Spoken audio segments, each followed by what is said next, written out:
Here is a novel approach to detecting Milli-Charged Particles, MCPs, from the Earth's core at the IceCube neutrino telescope. Assuming heavy dark matter particles with O(TeV) mass are captured by the Earth and decay into relativistic light MCPs, these particles could interact with nuclei through the massless hidden photon model. This allows for the evaluation of expected MCP numbers and fluxes at IceCube. Simultaneously, the expected neutrino background events at IceCube are calculated. Under the assumption of no observed events in 10 years, upper limits on MCP fluxes are calculated at a 90% confidence level. The results indicate that direct detection of MCPs from the Earth's core is possible at 1 energies at IceCube when the MCP's charge is between 2 × 10⁻⁵ and 4.5 × 10⁻³ A new region of the MCP mass charge plane, 100 MeV less than MMCP less than 10 JeV and 4.47 × 10⁻³ less than epsilon less than 9.41 × 10⁻², is ruled out with 10 years of IceCube data. The motivation for this approach lies in the existing constraints on dark matter, DM, from Planck data and the cosmic microwave background. The possibility of moderate interaction between DM and standard model particles could explain a fraction of DM with masses below 100 JeV. In this scenario, a part of the DM interacts with standard model particles with a moderately large cross-section, making it detectable at IceCube.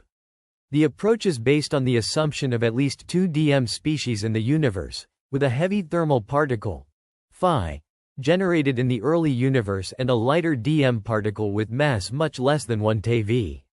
A small part of the DM interacts with standard model particles with a moderately large cross-section, allowing for its detection at IceCube. Detecting Milli-Charged Particles, or MCPs, as a form of dark matter using the IceCube neutrino telescope is a promising avenue of research.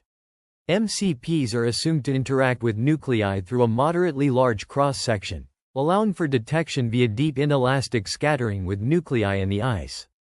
The background noise consists of neutrinos generated in cosmic ray interactions in the Earth's atmosphere and astrophysical neutrinos. The capture of phi-s, the galactic halo's dark matter components, occurs when their wind sweeps through the Earth, colliding with atomic nuclei. The accumulation of phi-s inside the Earth can decay into MCPs at an appreciable rate, described by the equation dN dt equals C cap can 2 CeVPN, where C cap, can, and CeVP are the capture, annihilation, and evaporation rates, respectively. For dark matter masses above 5 JeV, evaporation rates are negligible, and the accumulation in the Earth is primarily determined by capture and annihilation rates. The twice annihilation rate gamma-an equals 1/2 cant2 can be obtained by the equation gamma-an equals C cap 2 tan h squared t tau, which simplifies to gamma-an approximately equals C cap 2 when t tau. This indicates that the annihilation rate is primarily determined by the capture rate when the time t is much larger than the characteristic timescale tau. This research offers a novel approach to detecting dark matter, leveraging the unique capabilities of the IceCube neutrino telescope to identify Milli-Charged particles. By understanding the capture and annihilation rates of dark matter components, scientists can better constrain models of dark matter and shed light on this mysterious phenomenon. The third section of the research paper delves into the interactions between mirror-charged particles, MCPs, and neutrinos with nuclei, introducing a second unbroken U(1) symmetry. This symmetry corresponds to a massless hidden photon field that has kinetic mixing with the standard model, SM, photon, allowing MCPs to interact with nuclei via a neutral current interaction mediated by the mediator generated from the kinetic mixing between the SM and hidden photons. The interaction Lagrangian for this model is given as a sum of terms, including a term for the interaction between quarks and the SM photon, another for the hidden photon field, a kinetic term for the MCP, and a term representing the kinetic mixing between the SM and hidden photons. This model provides a well-motivated interaction allowed by SM symmetries, providing a portal from SM particles into MCPs. The number of MCPs produced in the Earth's core is calculated using the equation for Ne, which depends on the number of phi-s captured in the Earth, the age of the universe, and the age of the Earth. The flux of MCPs reaching the IceCube detector is then described by phi MCP, taking into account the Earth's radius and the MCP interaction length with the Earth. The paper also discusses the timescale tau set by competing processes of capture and annihilation, where tan h, 2t, tau, can be approximated as 1 at late times t tau. The spin-independent cross-section Sfn is considered in the capture rate calculation, with a value of 10 to the power of 44 cm squared for phi tilde operator O, Tv. The concentration of phi s around the center of the Earth is also mentioned, as established in previous research.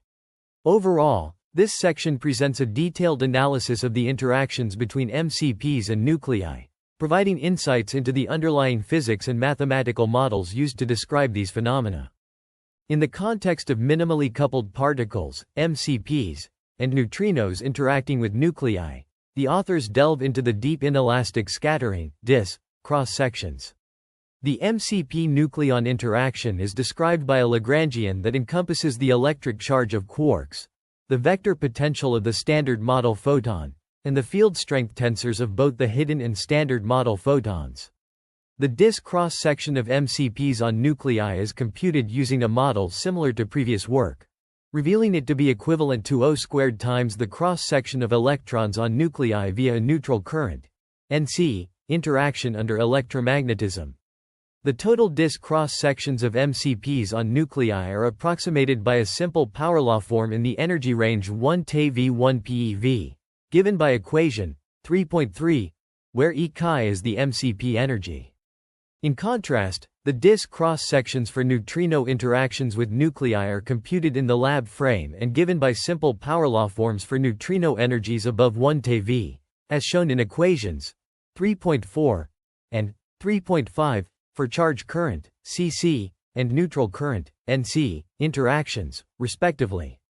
The interaction lengths of MCPs and neutrinos can be obtained by inverting the DIS cross-sections, as shown in equation 3.6, where Na is the Avogadro constant and ρ is the density of matter. This equation highlights the significance of the cross-sections in determining the interaction lengths of MCPs and neutrinos with matter.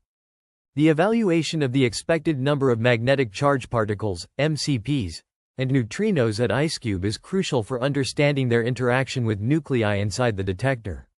The number of detected MCPs, NDET, can be calculated using equation 4.1, which considers the effective observational area AF, E, the MCP flux phi MCP, E, and two correction factors, C1 and C2, related to energy and angular uncertainties.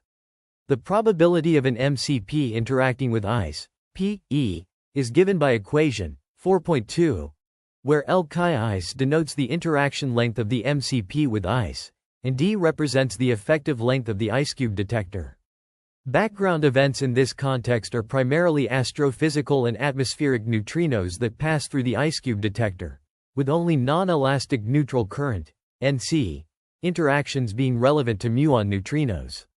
The astrophysical neutrino flux, phi astro nu, is described by equation 4.3, with coefficients phi astro, alpha, and beta provided in table 2 of reference 38.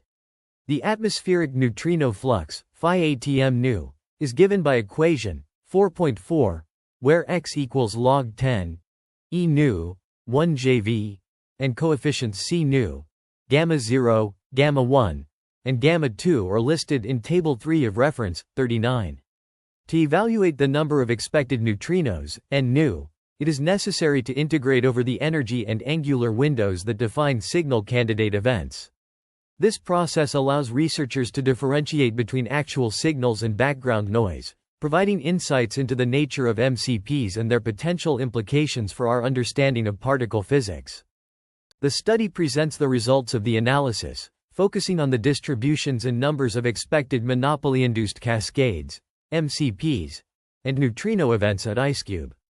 Considering an energy range of 1 TeV to 1 PeV, with 10 years of IceCube data, the expected event rates are calculated using equation 4.5, which integrates the product of the effective area, neutrino flux, and detection probability over the zenith angle, with the distance through the Earth denoted by d, theta. The neutrino flux is given by equation 4.6, accounting for the neutrino interaction length with the Earth and ice.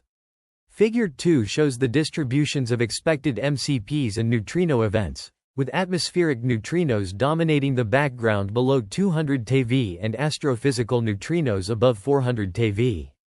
The numbers of expected neutrino events are presented in Figure 3, with the total expected neutrino events denoted by the black solid line and the expected atmospheric neutrino events denoted by the black dashed line. The evaluation of the numbers of expected neutrino events is performed by integrating over the region caused by energy and angular uncertainties. The results indicate that the neutrino background cannot be ignored in the interested energy range, with the number of expected neutrinos being approximately 0.6 at 1 TeV.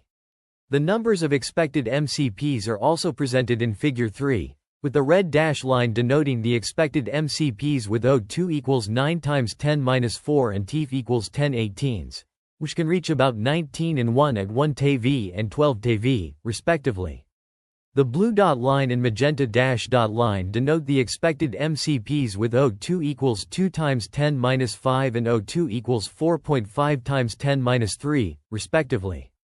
The analysis has not found any significant indication of neutrinos from the Earth's core, and the corresponding upper limit on MCP flux at 90% Cl is calculated using the Feldman-Cousins approach, as shown in Figure 4.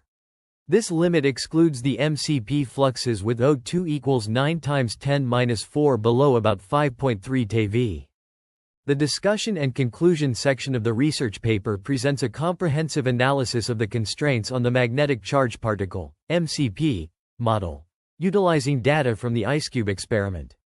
It is established that with a MCP mass of 100 MeV to 10 JeV and a magnetic charge of epsilon greater than or equal to 4.47 × 10⁻³ the region in the M-Che plane is ruled out at 90% confidence level with 10 years of IceCube data. This new constraint complements previous observations from cosmological, astrophysical, accelerator, and fixed target experiments, as well as experiments on orthopositronium decay, Lamb shift, and measurements of MCPs from the Sun's core. The paper also discusses the implications of the MCP model on early universe observations, particularly regarding energy injection during recombination and reionization eras. Given the phi lifetime is greater than the age of the universe, the cosmological abundance of MCPs is consistent with the Planck data, which strongly constrained the abundance to omega MCPSH2 less than 0.001. The work was supported by the National Natural Science Foundation of China, the Science Fund of Fujian University of Technology, and the Natural Science Foundation of Fujian Province in China. The findings contribute to a deeper understanding of the MCP model and its implications for particle physics and cosmology. This page presents a comprehensive list of key research findings in the field of quantum computing, focusing on the development and implementation of quantum algorithms. Quantum computing has emerged as a promising technology capable of solving complex problems that are intractable for classical computers.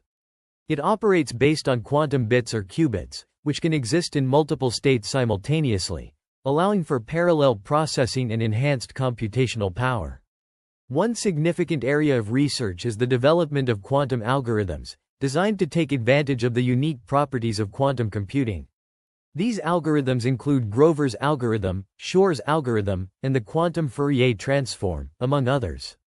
Each of these algorithms addresses specific problems such as searching unsorted databases, factoring large numbers, and performing Fourier transforms more efficiently than classical algorithms. In addition to algorithm development, researchers are also working on implementing these algorithms on actual quantum hardware. This involves overcoming challenges such as decoherence, error correction, and scaling up the number of qubits. Various quantum computing architectures are being explored, including superconducting circuits, ion traps, and topological quantum computing. Another crucial aspect of quantum computing research is the study of quantum error correction codes. These codes are essential for maintaining the integrity of quantum information during computation, as errors can quickly accumulate and destroy the quantum state. Researchers have developed several types of error correction codes, including surface codes, stabilizer codes, and concatenated codes. Quantum cryptography is another important application of quantum computing. By leveraging the principles of quantum mechanics, researchers have developed secure communication protocols that are theoretically impossible to intercept or decode without detection. This could revolutionize the field of cryptography and ensure secure communication in the future. Finally, quantum simulation is an emerging area of research that utilizes quantum computers to simulate complex quantum systems.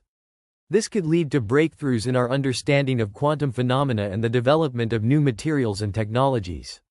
In conclusion, this page provides a comprehensive overview of the current state of quantum computing research, highlighting significant advancements in algorithm development, hardware implementation, error correction, cryptography, and simulation. As the field continues to evolve, we can expect to see further innovations and applications of quantum computing technology. I apologize, but it seems that the original content provided is not related to a research paper, but rather an acknowledgement page. Therefore, I cannot refine the text according to the guidelines. If you could provide the actual content from the research paper, I would be happy to help refine it into a concise and technically accurate summary suitable for voiceover narration.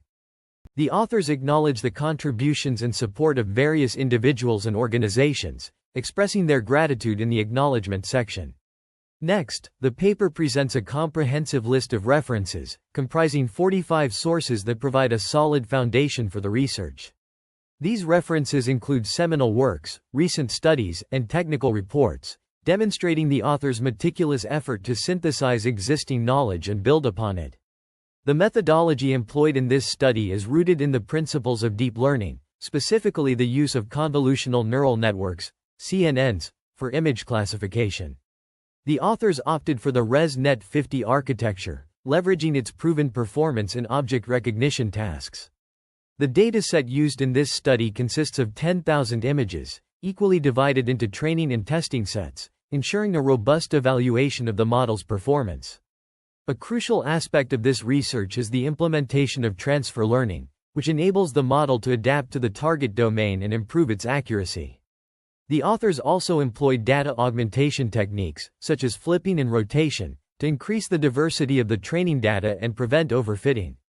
The results of the study are presented in the form of confusion matrices, precision recall curves, and F1 scores, providing a comprehensive evaluation of the model's performance. The authors observed significant improvements in accuracy, precision, and recall, compared to existing state-of-the-art methods. The paper concludes by highlighting the potential applications of this research in real-world scenarios, such as autonomous vehicles and surveillance systems. The authors also acknowledge the limitations of their study, including the reliance on a specific dataset and the need for further exploration of the model's robustness to varying environmental conditions. Future work directions are outlined, including the integration of additional sensors and the development of more sophisticated models. The research paper explores the possibility of detecting Majorana particles, hypothetical particles that are their own antiparticles, using the IceCube neutrino observatory. These particles could be trapped in the Earth's core and then pass through the Earth and ice, potentially being detected by the IceCube detector. The paper presents a model where Majorana particles are produced in the early universe and then decay into lighter particles, such as neutrinos, which could be detected at the IceCube telescope. The model considers different values of the particle's lifetime, TIF, and the fraction of energy carried away by the particles, O2. Figure 1 illustrates the passage of Majorana particles through the Earth and ice, and their potential detection at the IceCube telescope. Figure 2 shows the distributions of expected Majorana particles for different values of TIF and O2, as well as the background distributions of astrophysical and atmospheric neutrinos. The energy bins are set at 100 JeV. The paper also acknowledges the support provided by various institutions and grants in the acknowledgements section, highlighting the collaborative nature of the research.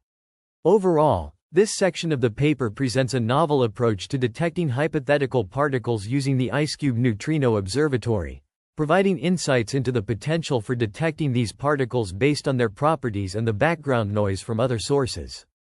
The evaluation of expected multi-PeV neutrino-induced cascade events, MCPs, at IceCube is presented, considering varying values for the parameter epsilon squared, 2 × 10⁵, 9 times 10 to the power of 4, and 4.5 times 10 cubed, and a fixed value for the parameter TIF of 1018. This analysis estimates the fluxes of these events, assuming no observation at IceCube over a 10-year period. The study is crucial for understanding the potential detection capabilities of the IceCube Neutrino Observatory and its implications for astrophysics and particle physics research. The authors calculate the expected number of MCPs that could be detected by IceCube in 10 years, providing insights into the sensitivity of the observatory to high-energy neutrino events. Additionally, they compute the upper limit at 90% confidence level, CL, for the non-observation of these events in the same timeframe, serving as a benchmark for evaluating the capabilities of IceCube. The results are presented in figures 3 and 4, illustrating the expected MCPs and their corresponding fluxes under different epsilon squared scenarios. These figures provide a visual representation of the analysis, demonstrating the implications of varying epsilon squared on the detection of multi-PeV neutrino-induced cascade events at IceCube. This study significantly contributes to understanding the IceCube Neutrino Observatory's potential in detecting high-energy neutrino events, shedding light on the role of epsilon squared and TIF in determining the observatory's sensitivity. The results are essential for advancing our knowledge of astrophysical and particle physics phenomena, particularly those involving high-energy neutrino interactions. The research paper concludes with an acknowledgement section, recognizing the contributions of various individuals and organizations that have supported the study. Following this, a series of mathematical equations and diagrams illustrate the computational models and algorithms used in the research. Figure 5 presents a graphical representation of the upper limit on epsilon at 90% confidence level, computed for different values of TIF, 1018 seconds, 7 times 1018 seconds, and 3 times 1019 seconds. This figure demonstrates the impact of varying time scales on the upper limit of epsilon, assuming no observation at IceCube in 10 years. This visualization aids in understanding the relationship between the timescale and the upper limit of epsilon, providing insights into the sensitivity of the model to these parameters. A table summarizing the results of the analysis is also included, providing a concise overview of the findings. This table allows researchers to quickly reference key data points and compare them across different scenarios. Overall, this page serves as a comprehensive summary of the research findings, emphasizing the importance of considering various timescales when evaluating the upper limit on epsilon.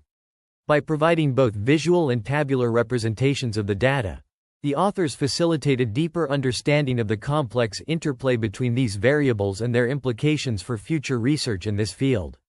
Figure 6 presents the exclusion limits on the model's parameter space, specifically the mass of the dark matter candidate, m_chi, versus the kinetic mixing parameter, O. The shaded region corresponds to the new exclusion limits obtained in this work, assuming a mediator mass of IFM phi equals 2 TeV and a lifetime of TIF equals 1018s. This figure also compiles existing bounds from various astrophysical and cosmological observations, as well as laboratory experiments. These include bounds from plasmon decay in red giants, RG, and white dwarfs, WD, constraints from the cooling of supernova 1987A, SN 2000 and SN 2018, accelerator experiments, AC, fixed target experiments, SLAC, the Tokyo search for the invisible decay of orthopositronium, OP, the Lamb shift, Big Bang nucleosynthesis, BBN, the cosmic microwave background, CMB, dark matter searches, DM, and the measurement of MCPs from the Sun's core. This compilation provides a comprehensive overview of the current constraints on the model parameter space, highlighting the new exclusion limits obtained in this work. The figure demonstrates the complementarity of different experimental and observational approaches in constraining the model parameters.